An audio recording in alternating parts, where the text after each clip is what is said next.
In the 05-06 season, Southend United won promotion to the Championship. The following season they started well, beating Sunderland and Stoke City, and even beat Manchester United in the League Cup. However, Southend are relegated that season, along with Luton Town and Leeds United. A few seasons later, they are relegated to League Two, and manager Steve Tilson, who was manager when they won the League One title in 2006, left the club, ending his 7-year stay. Southend received 2 winding up orders over unpaid tax bills, and Southend players had not been paid. The PFA stepped in to pay them, and Southend were put under a transfer embargo until the money was paid back. Southend reached a deal with HMRC, and Paul Sturrock was announced as the new Southend manager. In the 12-13 season, they were placed under another transfer embargo, but went on a 14-game unbeaten run. Southend reached the Football League Trophy final, but Sturrock was sacked 2 weeks before it, but strangely asked to come back to manage the team for the final, which he declined. Sturrock was in attendance, but Southend, now managed by Phil Brown, lost a crew. After unsuccessful playoff campaigns in recent seasons, in the 14-15 season, Southend reached the playoffs, but this time they were successful, beating Wycombe on penalties in the final after Southend scored a late equaliser. In the 17-18 season, Phil Brown left and was replaced by Chris Powell during the season. Powell was sacked in March the following season after 11 games failed to win, with Kevin Bond being appointed until the end of the season.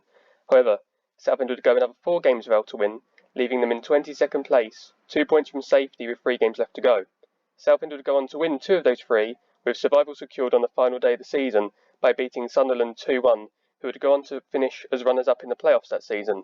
This meant that Southend survived on goal difference. Kevin Bond started the next season in charge, but Southend lost their first 6 league games of the season, and Bond was sacked with Sol Campbell replacing him. Despite the season being stopped, Southend was still relegated on a points per game basis, with 9 games of the season left. During this season, Southend had another winding up petition in January 2020, which led to Southend being under another transfer embargo. This was dismissed after all debts were cleared.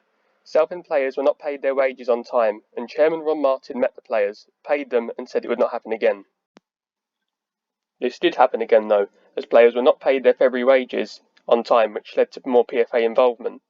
Another HMRC winding up petition was adjourned 4 times. Southend put several staff and players on furlough under the government's job retention scheme.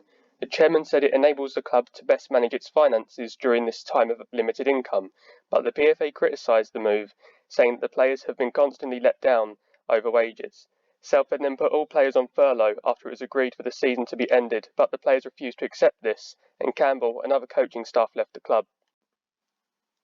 Southend then appointed Mark Mosley on a 3-year contract and settled the tax debts with HMRC in October 2020. Mosley was sacked towards the end of the season, with Phil Brown returning to the club.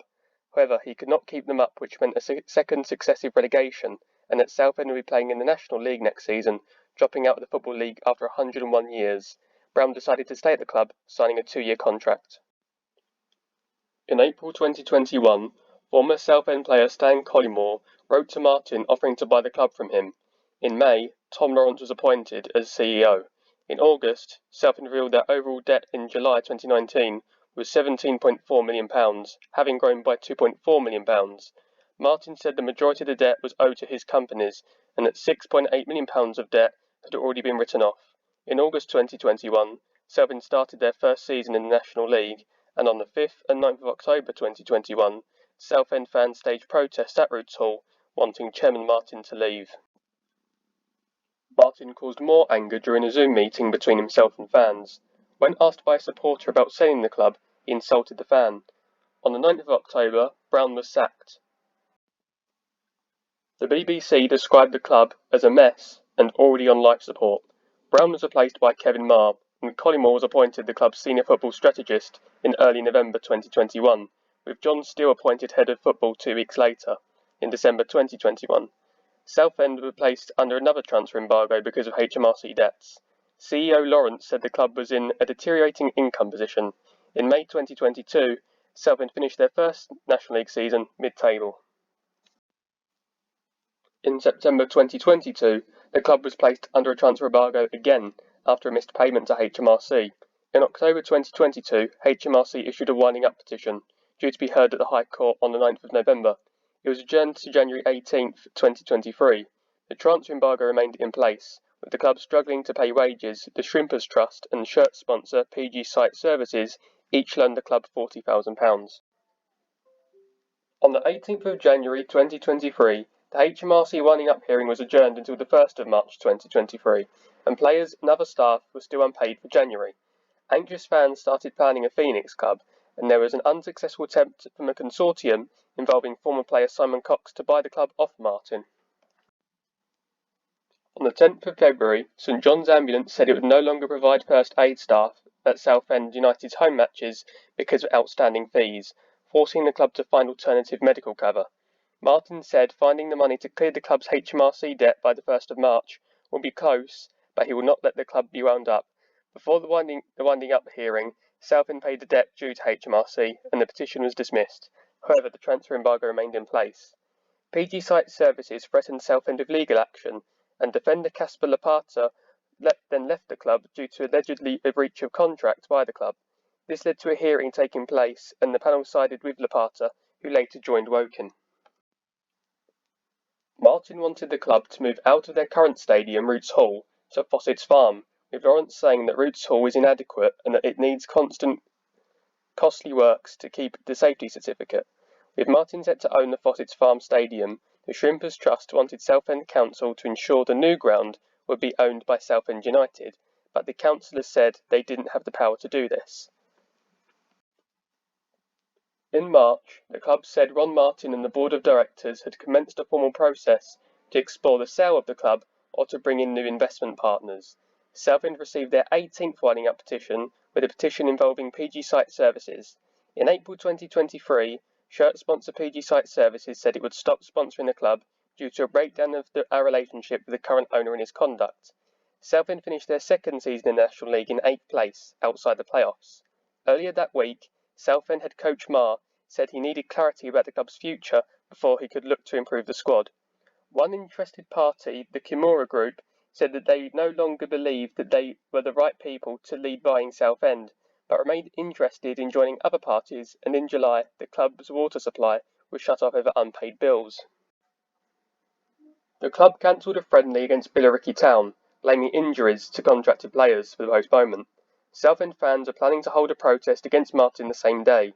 The club's fans then protested outside Martin's home. Martin said he was willing to sell his stake in the club for £1 and the ground for £4.5 million.